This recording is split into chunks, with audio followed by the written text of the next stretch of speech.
Hey folks, a lot of people will ask me, Ryan, what can I be involved in? I don't know whether or not they're asking the truth. You say telling truth. I don't know if they're asking the truth. I don't know if they really want to know what they can be involved in the church or what they can be involved in ministry, but I always assume from the get-go that they mean it. That they mean it. They want to be involved. They want to be involved in what's going on in the church. They want to be involved in the ministries of the church.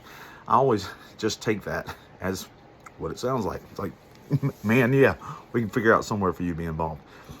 But look, what I want you to know is you don't have to be involved in something that is, quote, Instagram worthy in order to make a huge difference in your church, okay?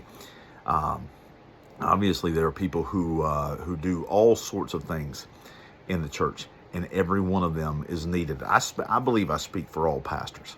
I certainly hope I do when I say every job means something. Somebody said, well, listen, I got to do something for God, man, that everybody sees and knows and that kind of thing like that. Well, you're getting into a dangerous territory of pride. When you get into that dangerous territory of pride, you have to sit back and say, hey, if I can't do the little things, God doesn't want me doing big things, all right? And here's another thing.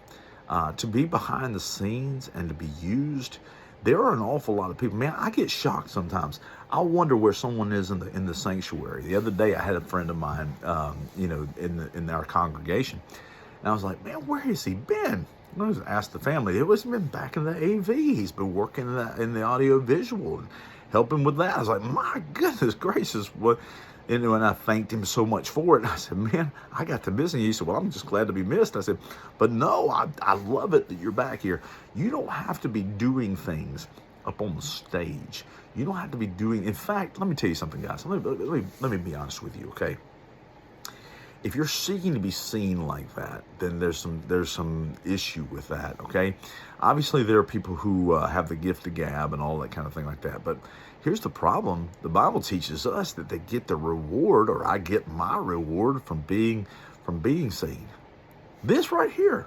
I mean, I do this because it's what I'm called to do. I teach, I preach, I do all those things. But unfortunately, because people see that and then give that, the encouragement and praise and all that kind of stuff like that, it's like, then I already get my reward. And man, I've got to have something for the Lord when I get to heaven. I've got to have something to give him. Things that I have done that there was no credit for.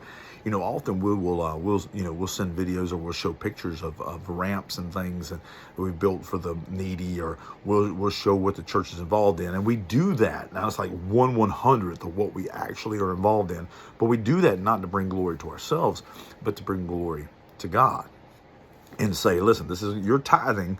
This is what your money's going to. You're giving. This is what it's going to. We want to show you that, but 90% of what we do, we don't show. But here's the thing. If I want to have something to give to God, am I being obedient by teaching them on vitamins? Of course I'm being obedient. Am I being obedient by preaching in front of people and taking the chance that nobody's listening? Sure, I'm being obedient. Does everybody like that? No. But here's the thing. A lot of times the accolades, the claps, the whatever it may be, even the talking behind your back about how bad it was, a lot of that can be the reward that you get here on earth, and it gives you that temporary high. The problem with that is that's not what I want to offer God. What I want to offer God and what you want to offer God is something you have done for him, and not for the accolades of man, not for the reward of man, not for all those things. What we want to have is something to offer him that we've given from the heart. So there are things that I do, you do, that nobody sees. And when that's the case, that's when you have something that you can offer the Lord.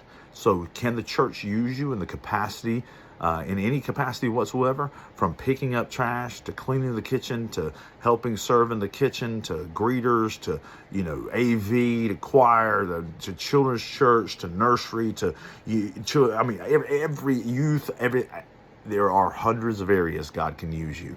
You decide where God can use you where you are giving your service to the Lord and not to man. Love you guys. Bye-bye.